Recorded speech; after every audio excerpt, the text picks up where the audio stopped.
Our last lesson video introduced our first truth functional connective, negation, and now we're going to introduce a new one, conjunction.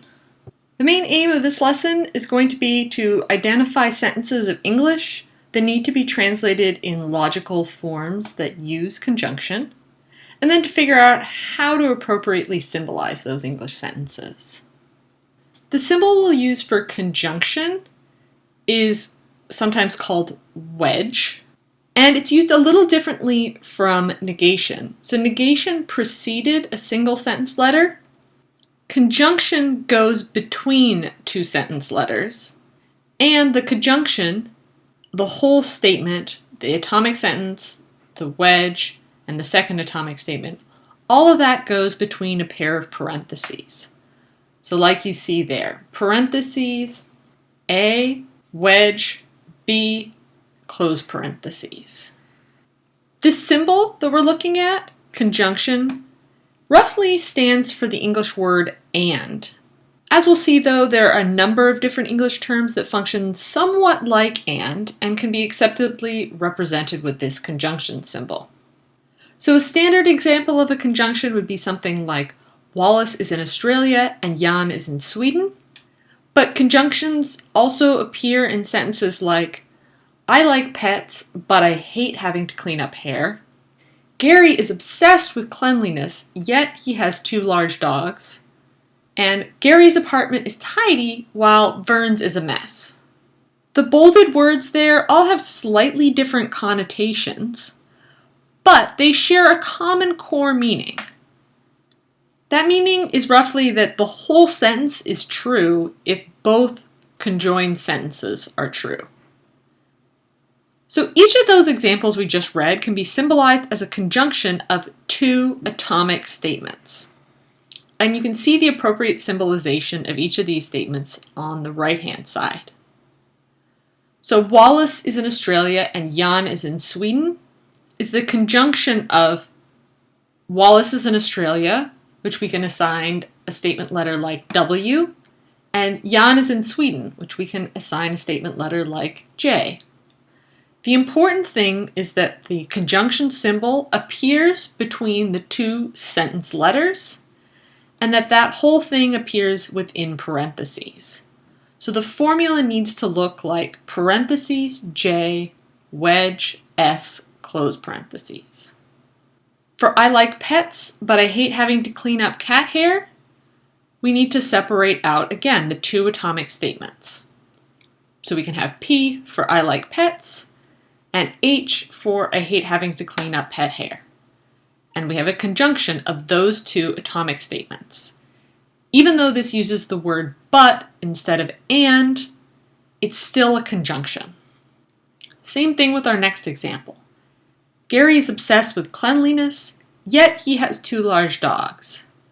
What it's telling us is that both of these things are the case, so we can represent it with a conjunction. So it's the case that Gary is obsessed with cleanliness, and it's the case that Gary has two large dogs. Finally, Gary's apartment is tiny, while Vern's is a mess. Like the previous two, this implies a bit of a contrast. And so there's some meaning lost when we capture it with and. But we get the important inferential role when we capture this with conjunction. So we can separate this one into the two sentences T, Gary's apartment is tidy, and H, Vern's apartment is a mess, and we get T and H. So not every sentence that does involve conjunction is written in English as two complete simple statements linked by a conjoining term. So one of the things we can do in English is we can shorten conjunctions. We can connect the main verbs. So that would be in a sentence like, Jackie read and evaluated the bill. We can connect adverbs or modifiers, as in, Jackie read the bill quickly but in great detail. And we can also connect the subjects. Jackie and Hannah considered the merits of the bill. Though each of these aren't obviously two conjoined simple statements, they can be still represented by the conjunction of two atomic sentences. We just have to identify what the atomic sentences should be in order to accurately capture the meaning of the original English statement. So now we'll look at how to represent each of those examples as a conjunction. We know already that each time we introduce a simple sentence letter that occurs in a logical formula, it has to be associated with a complete sentence. So with these examples, we can do that by paraphrasing the two thoughts that were combined in the original sentence into two separate atomic sentences. So when you see, for example, Jackie read and evaluated the bill, where the main verbs are linked, we can capture the meaning of this original English statement with two atomic statements. Jackie read the bill is one part of that thought, and Jackie evaluated the bill is another part of that thought. So we separate that thought into two atomic statements. Each of those simple sentence letters is associated in our symbolization key with a complete sentence, a complete thought. And then we can use those simple statement letters in a conjunction to express the meaning of the original English statement. So R and E can be reread back into English as Jackie read the bill and Jackie evaluated the bill, which does correctly express the original meaning. So we'll go through a little more quickly these other two examples. When we connect adverbs or modifiers like Jackie read the bill quickly but in great detail, we do something similar. We just split it up into two separate sentences. Jackie read the bill quickly, Jackie read the bill in great detail. And we get the conjunction, Q and D. Jackie read the bill quickly and Jackie read the bill in great detail. Same meaning as the original statement. Our final example connects subjects. So here we have Jackie and Hannah considered the merits of the bill. So we can separate this into Jackie considered the merits of the bill and Hannah considered the merits of the bill. These are things that each of them did separately, but we can say that both of those things happened, so we can get a conjunction out of it. Jackie considered the merits of the bill and Hannah considered the merits of the bill. J, wedge, H, all of that in parentheses. We just looked at cases where things that aren't obviously the conjunction of two atomic sentences can be translated with a conjunction symbol, but not every sentence that uses the word and or one of those other similar terms should be represented as the conjunction of two simple sentences. So here's two examples you wouldn't want to translate with logical conjunction. Gary and Vern met, Gary and Vern married. Each of those examples describes a single event involving two individuals, and in these cases it would be redundant to use conjunction here to represent these sentences. For example, Vern meeting Gary is the same as Gary meeting Vern. There's nothing gained by representing this as a conjunction. It just is redundant. So since these don't describe separate circumstances, we should treat these sentences as atomic sentences instead of conjunctions. So they're atomic sentences that describe a joint action, and we'll symbolize them with a single statement letter.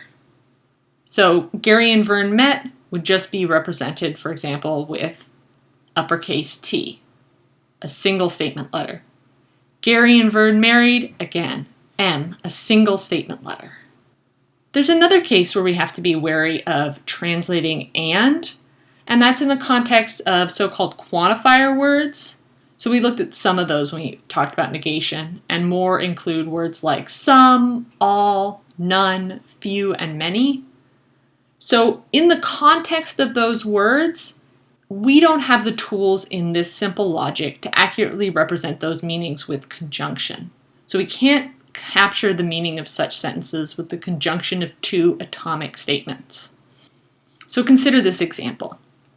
Very few people are academics and politicians. What does this mean? It tells you that very few people are both of those things.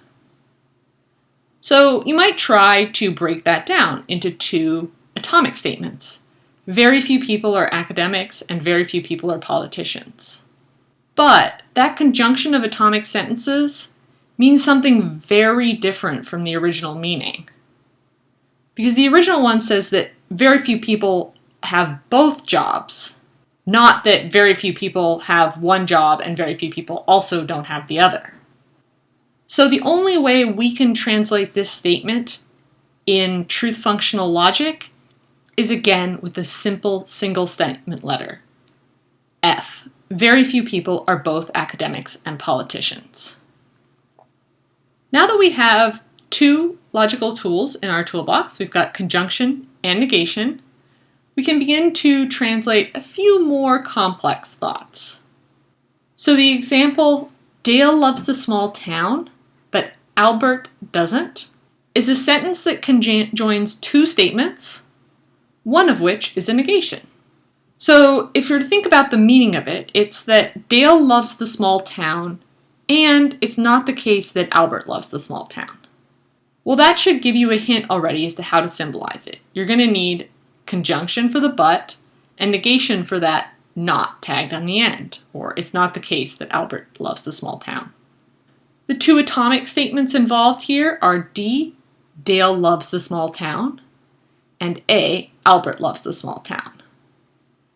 But we need to take the negation of A because we know that Albert doesn't love the small town. So that gives us not A in the formula. And Dale does love it. So we need D to be in there too. So we get in parentheses, the whole conjunction in parentheses, D and not A. So D for Dale loves the small town, and it's not the case that A, Albert loves the small town. That captures what the original sentence expressed. Once we begin to combine logical symbols, we have to be increasingly careful that we combine them in ways that capture the original meaning of the sentence correctly. So when we combine conjunction and negation, it's important to be careful about where the negation is placed, because that can make a difference to the meaning when we combine it with conjunction. So we're going to look at two contrasting examples. Compare where negation is placed relative to the conjunction and how that allows us to express two different meanings with two subtly different logical forms. So our first example is Shelley didn't eat the peas and the carrots. If you think about this sentence, it means Shelley didn't eat both of them. So she might have eaten the peas, she might have eaten the carrots, she might have eaten neither, but she definitely didn't eat both of them. Well, we should be able to see that this is combining two thoughts. Shelley ate the peas, and Shelley ate the carrots. And we want to deny that she did both. So we want to say it's not the case that Shelley ate the peas and Shelley ate the carrots. And we symbolize that with the formula below. Not, parentheses, P and C, close parentheses. So that negation is applied to the whole conjunction. So it says it's not the case that both of them are true. Keep that in mind and contrast it with the second example. Shelley didn't eat the peas and didn't eat the carrots. This means that she ate neither of them. So we have the same atomic sentences involved, but we're going to arrange our logical formula slightly differently to capture the meaning that she didn't eat either of them. So in this case, we have the conjunction of two negated simple statements. It's not the case that P, Shelley ate the peas, and it's not the case that C, Shelley ate the carrots. Again, that correctly captures the meaning of the original sentence. As you practice examples, make sure you practice reading them back, especially when you're uncertain of your translations from English to logic. So already with combinations, our thoughts we can express with logical symbols are getting more complicated, and as we add the next couple of connectives, we'll be able to express more and more complex thoughts.